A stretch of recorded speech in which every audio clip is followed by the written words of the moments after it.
Umalis sa poder ng magulang sa murang edad. Nagpakalat-kalat sa lansangan. Ilan lamang ito sa nangyari sa ating vida. Tungayan natin ang buhay ni Kuya Ronald. Ang mamalimos at pangunahing ginagawa ng mga nasa lansangan upang maitawid ang kanilang isang. Ano kaya ang mahantungan ng buhay ni Kuya Ronald? Mga ilang mayor na yung daanan niya. 92. Rainforest pa may nalan mo. Ang halaga pa nun, 98, 40. Kaya sobra sa kalahati ang tubol. Nag-mineral ka. Mineral ako.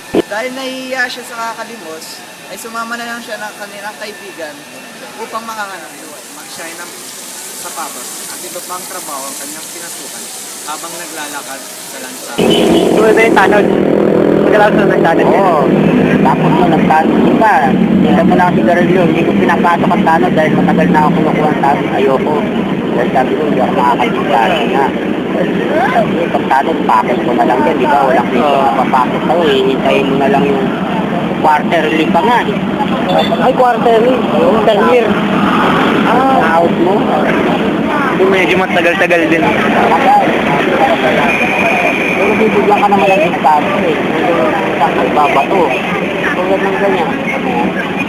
Dito. Yan. May pila yan doon.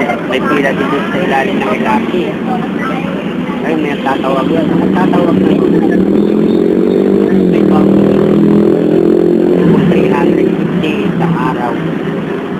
May butaw kung tawagin. Ganun din sa akin. Tawag ako rito. Ang butaw ko naman dito. 650. Araw lang na. Ay, doon na kayo kumukuha ng sarili niyong sweldo. Kasi quarterly lang kayo inaano. Oo. Ano yung thing? Ano ito? Ito, ano ito? Bitcoin ba nga? Kahit lang ito. Talagang yung parang penalty nila, di ba? Oo. Tapos, pala, ito, ayan yung kapatid. Wala ko ng bagay. Nagsalaan. Kumalit ang utak ko yun. Tapos, papagalitan pa ako ng siyempre. Bakit hindi ka nang kailangan tanong?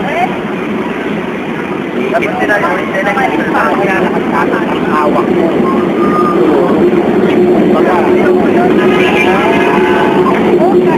Illegal terminal ka na, kulurong pa yung tinatawagan mo.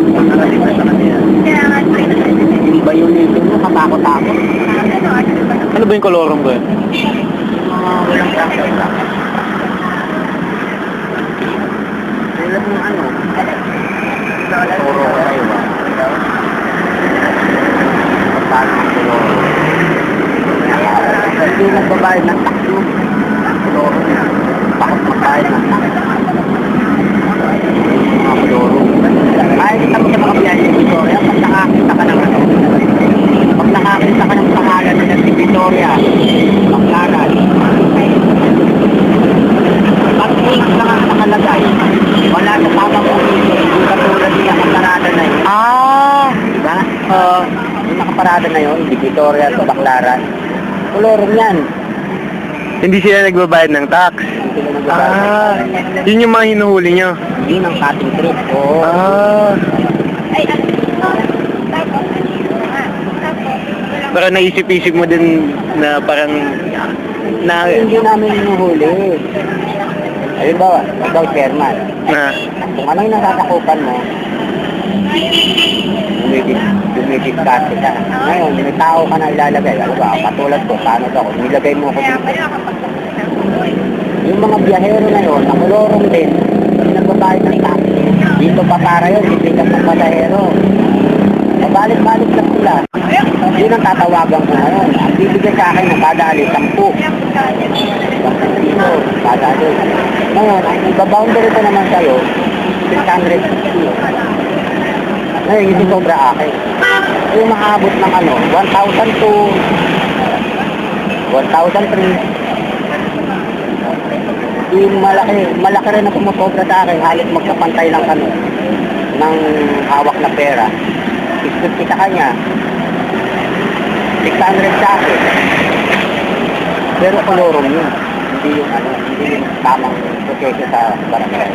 Kumbaga, diskarte na illegal yun. Ito, sinapak ako ng pulis yan, patalikod. Dito, buti ka mo, blackout yung paningin ko, hindi ako tumumba. Pulis yun, ha? Sinuntok ka. Oo. Dahil illegal yung jeep namin eh. Pag alas 8 kasi ng gabi, pinaparada na namin din. Maang palad, kinuha ang kanyang mga gamit panglinis ng sapatos. Nagbenta siya ng bottled water at naging tanod din siya nung panahon ni Marcos. Wala. Pagkatapos nun, kuya, ano, dun, parang umayaw ka na dun sa pagiging tanod. Awil na ako din ako. Dahil dun sa nangyari na yun. Hindi pa yun, marami pa. Dinukot ako rito ng parang tamaraw FX. Nakbayan lang ako. Tama ka lang ng maayos. Walang nangyayari sa'yo. Buti ka mo, may vendor dito. Kasi patawid ako eh. Patatawid ko na yung jeep ko eh. Patawid na ako rito, may vendor dito. Karataas na ako gano'n. Pinalawit ako, maayos ako. Ito lang sa nangyayari. Sakay ako sa sasakyan. Ang lakas ng kaba ko nun. Inipot namin ang Avenida. Nakarating kami ng Arangke. Nakarating kami ng Kusing. Nakaputas pa ako nun. Binabanatan ako. Pinaano sa akin. Pinakakanta sa akin kung sino ang all around collector dito. Hindi ako bumigay. Sabi ko, sir, bago lang ako. Wala pa po akong alam. Tapos kinuha yung pera. Ano yun, dalawa na yun. Puro pulis ang tumitira sa akin. Diyan naman, yung jeep din. Patras yung jeep namin, kaya naman pag binersa pinatok. Lapitan ko, ikaw pambira ka naman, kita mong matras, papatok-patukoy mo. Kapulutin ako niyan dito. May bunot na. Ano gusto mo dito? Dito pa lang, itutok ko na to. Sabi ko, sandali lang mo sir, magpapaliwanag ako eh. Kayo naman nun, hindi nagpapakilala eh. Siyempre, pakumbaba ka ron eh, tuloy. Kaya doon, nag-awol na ako. Ayaw mo na. Umalik ka na ng bubenta ng... Umalik na lang ako ng ano. Tawag na naman ako ng biyahe ng ito. Napatawag ako, sabi ko, ayaw. Aalihin ko nga ang pera, lagi ka naman nasasakto ng sarili. Alam?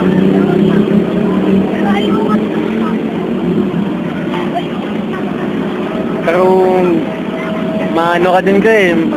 May... Dito kasi kailangan buwan loob mo rito. Oo nga eh.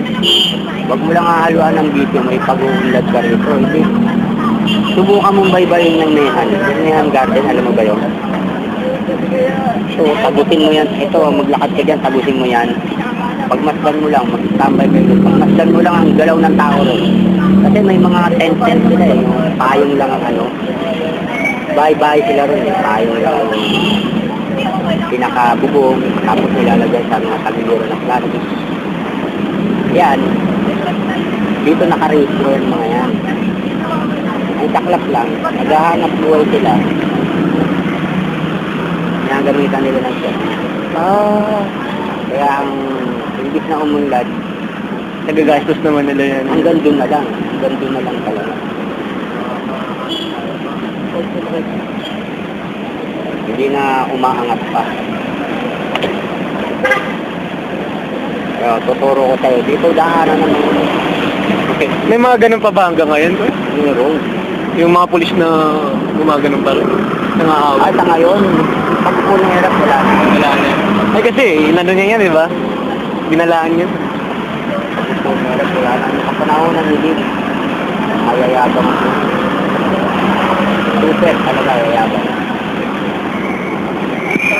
Pero nasa panahon ngayon, hirap wala pa ako nararamdaman.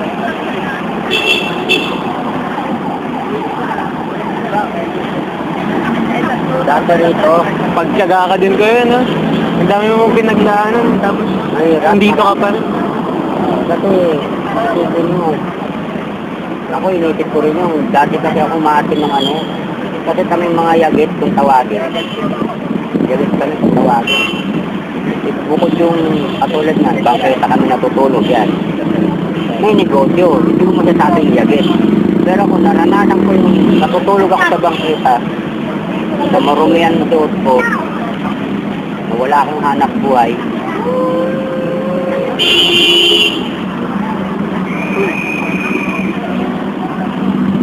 wala akong hanap buhay. Bukod tayo na nabubuhay ko, pamumulog ng mineral, yung ganyan na, yagit yan. Maniwala ka sa akin, yagit yan. Pumupunta kami. Kaya sa mga nakakasama ko, Tao lang din naman siya, ngunit nagkakamali. Nagagalit kung minsan, pero babalik rin sa Panginoon. Ang hindi namin makakalimutan sa pakikipanayam kay Kuya ay ang hindi niya pagtigil sa pananalig. Aming natutunan sa buhay ni Kuya Ay ang hindi sumuko sa anumang pagsubok. dahil hindi niya tayo pababayaan.